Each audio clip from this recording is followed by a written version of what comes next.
Hey guys, welcome back to the second part of this two-part series about my soldering iron. So, in the last part I finished building the iron and I had to finish the video in a really awkward way. And I haven't actually published the first video yet, but in a few days I'm going to publish it, and a week later I'm going to publish this video, the second part. In the first part I finished building the iron, and in the second part, this part, I'm going to show you how it performs in a small test. Nothing really fancy, but I can tell you how it held up over the last 6 months. And you can see a slight discoloration of the tip, but nothing really too bad. It still works without any problem.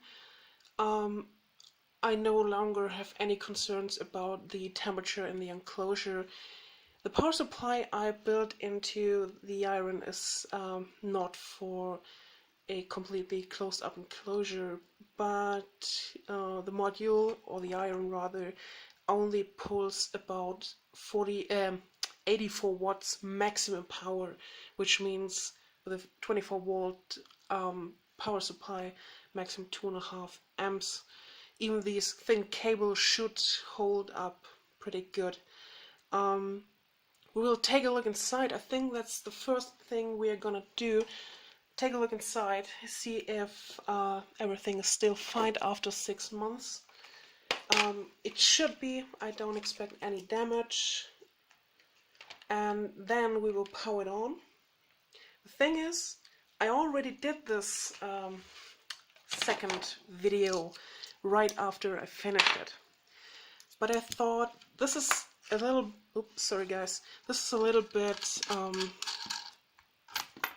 stupid, because right after I build it, of course it works. The more interesting part is if it still works after some time, and I think 6 months is enough time to figure that out. So maybe I should get rid of this first. After 6 months, it still works without any problem. And when I first powered it up and made the second part, which I'm not going to publish, as I said, I think it's stupid to make a test right after I finish a project. And another reason I'm now going to redo it, I haven't published the first one. So why not, oh, that's tight. Oh, okay. So why not, wait. This is in, this is out. Right? Yeah, okay. Oh, that's still tight. So I thought before I before I'm going to publish the second video, which is also 6 months old, why not do a new second part? So that's the thought behind that. Maybe you guys like it, maybe you dislike it. You can tell me down below in the comment section. But for now, let's take a look inside. So, well, the only thing that I see right away, it's nothing bad, but maybe you can see, wait, do I have something to point with? Hello? Yeah, here. You can see the cable insulation here is slightly flat, because it's a really tight fit, but nothing really bad. The nut over here for the grounding point is still tight. Everything's okay. No damage. All the cable look good. Module looks good, I think. Yeah, should be fine. Yeah, I think. Yeah, no burning damage on the paper. I think that's pretty good. So it well, it still works. It looks good. It should be fine. So let me assemble everything, and then we are going to do the small test. And I'm finished. So the lid is back on. I hooked up the tip. Power is in the back. And let's power it on. And let me wait. See, I need to adjust to 300 degree. That should be 300. Well, the solder's already molten. Where is my... There it is. I have to grab that to clean the tip. Looks good. So I'm going to apply solder. Then we're going to do a small test I already made directly after I finished the project and I tested the iron, which was using a cheap thermometer with a K-type thermocouple to see if this temperature is actually the temperature of the tip. So let me get everything. No, that's better like this. Let's see if the temperature. Why is it jumping so much up and down? That's a weird behavior. Let me see. So I have adjusted to 300. 300. Okay. Oh, okay. There we go. We'll see. So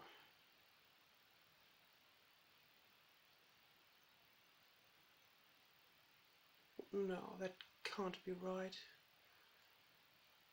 No. Ouch. I hit myself with the iron, with the solder. Okay, wait a second. Something's wrong. That's a little bit weird. So let me grab new solder. Where's the solder?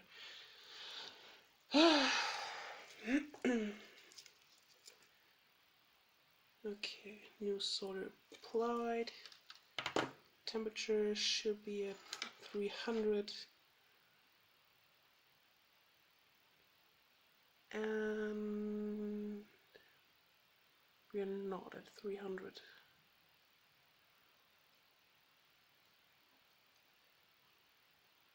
Not even close. Well, that's a little bit odd.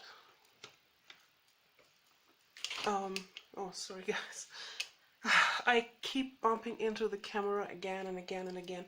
So, let me grab another thermocouple. Maybe this one is damaged.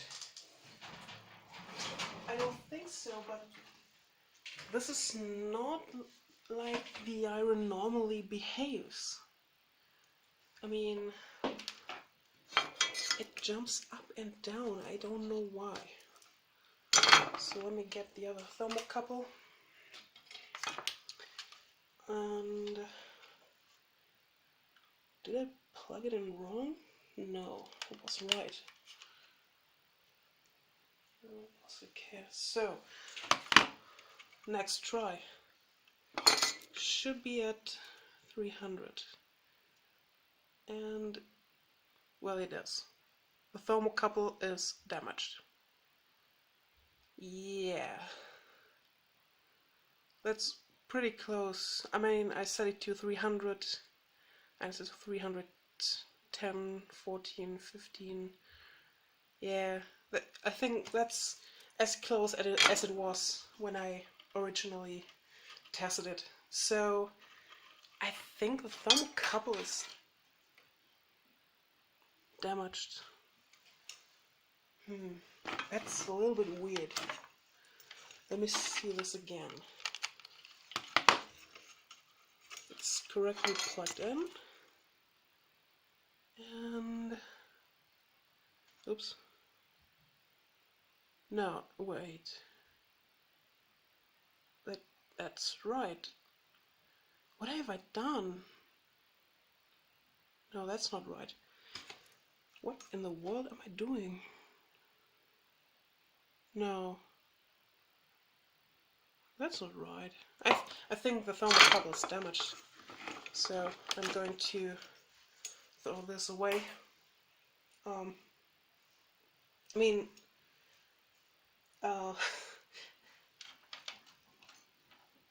this one could be wrong, and the one I say it's damaged could be right, but it's really unlikely.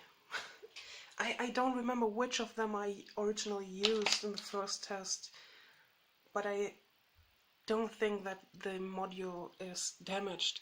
I mean, it has a slightly weird behavior. The numbers are jumping up and down a little bit faster than original. Well, it could be because I'm not soldering. Well, we'll see that. Let's say it is spot on. Let's assume the second thermocouple was right.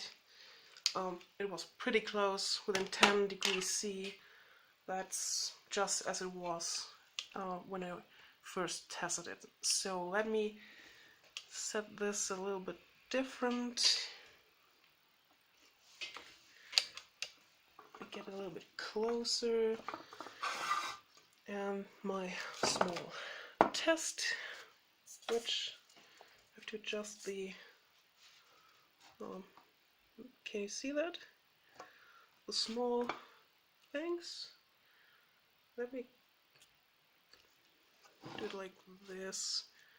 I don't know. Wait. Yes, that works. So I do have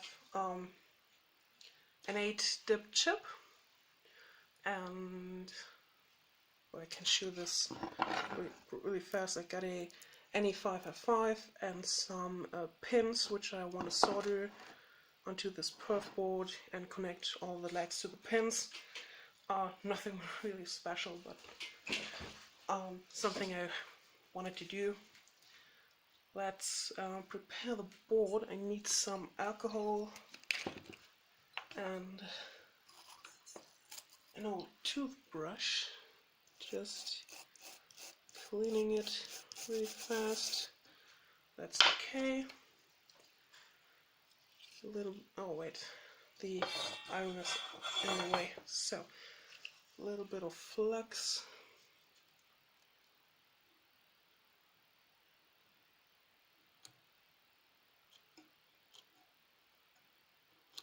That's okay.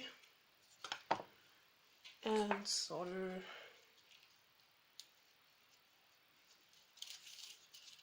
So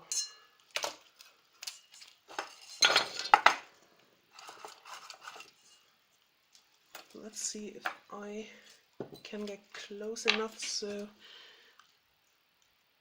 I can solder this. Yeah.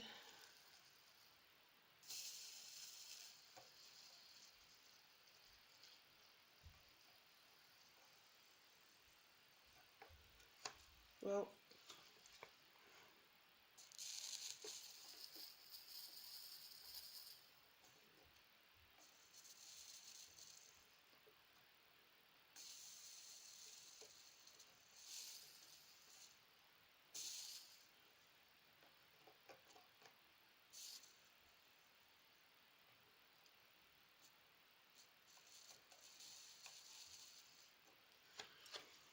that's pretty far away from me. I just can't get close enough due to the camera. That's a little bit weird. Oh no, don't push that. Okay. I still have to connect the pins with the IC, but I can do that off camera. I don't have to do it right now. It's just to show you guys that the iron works, and it works pretty good. I mean, I can solder really fast. It's absolutely no problem. Yeah, that's okay. The rest I'm going to do off camera.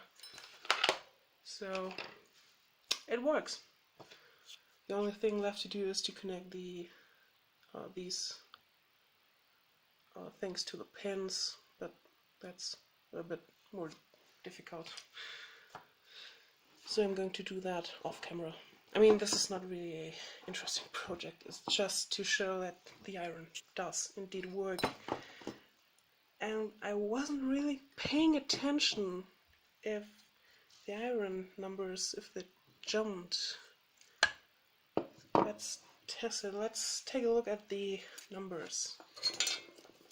So, do they jump?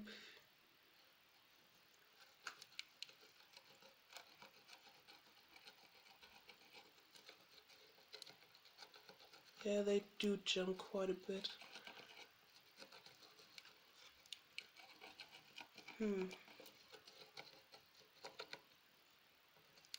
Maybe I don't remember correctly, but I think it's a little bit more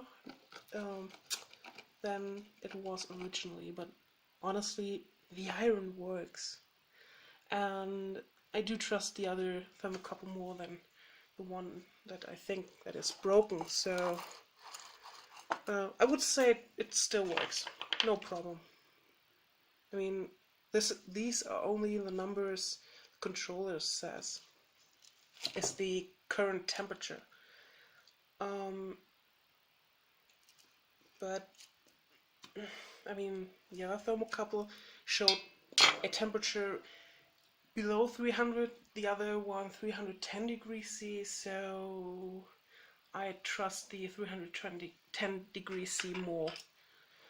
Maybe I have to buy another better thermometer, but when I mean, the temperature, wait, did I change the temperature?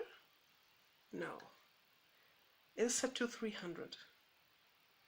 And it jumps. And if I set it, no, that's to 300, yes. So, I think it works. It does not behave weird or something. Nothing bad about it. It melts the solder just fine.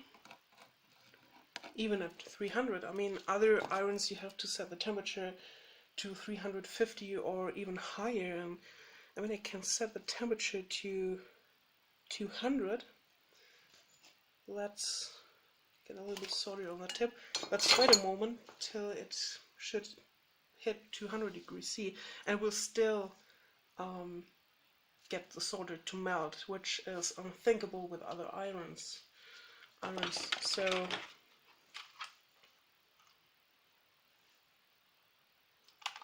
let's see. It should be at 200.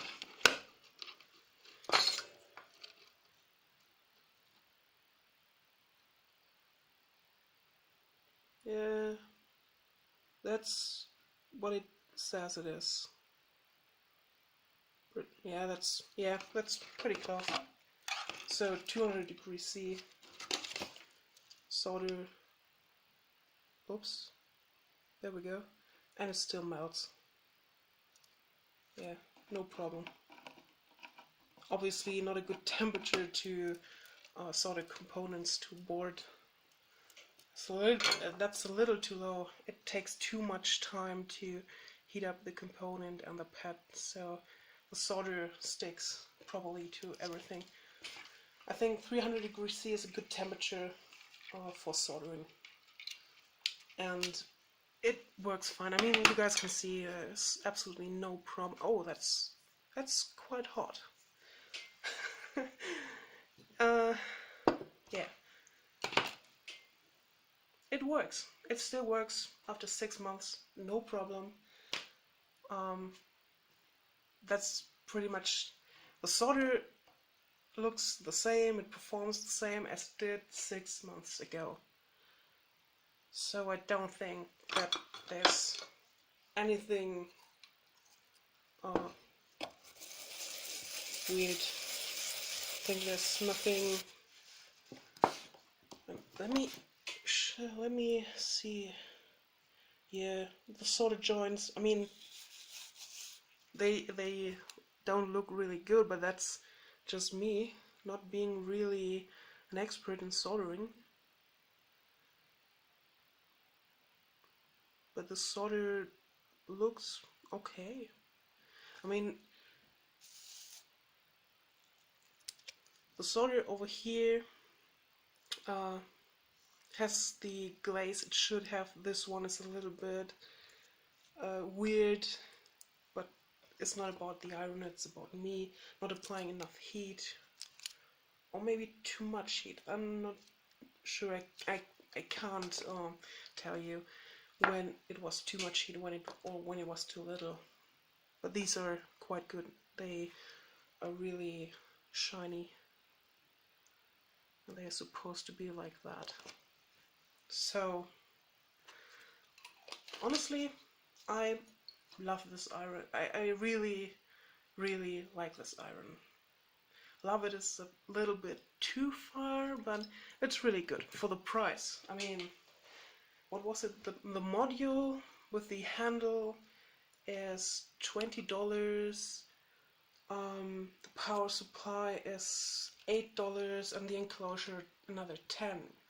So let's say $40 for this unit. And it even has a switch, and that's maybe I showed it to you that I was moving around the handle. It has a switch internally, so I thought maybe the switch, there was a problem with that, but it really didn't change anything in temperature. Well, so I don't think that there's anything bad about it. It still behaves like it should be. What we could do,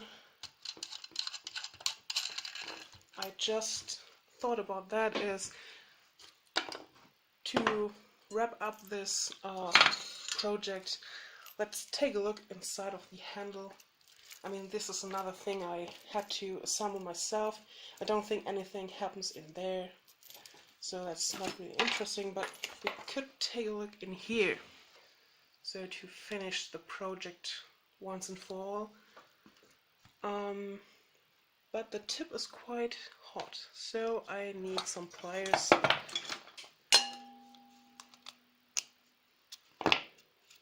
Yeah, that's hot. Okay, so get rid of the tip.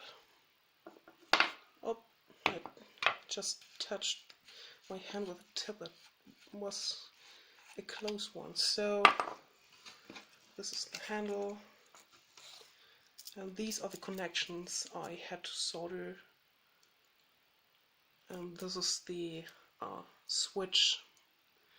Let me take a close look. Let me focus.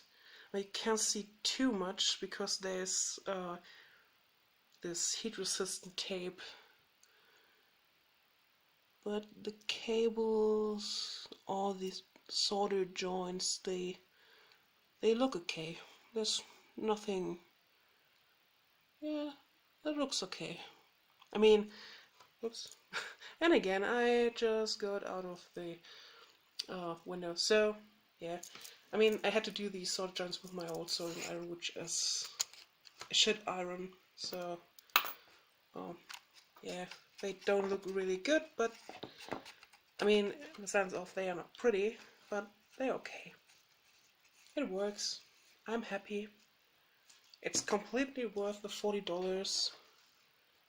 And yeah, so I think that's it.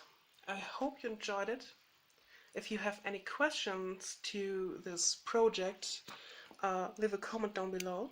If you have any suggestions, how I can improve in the videos, leave a comment.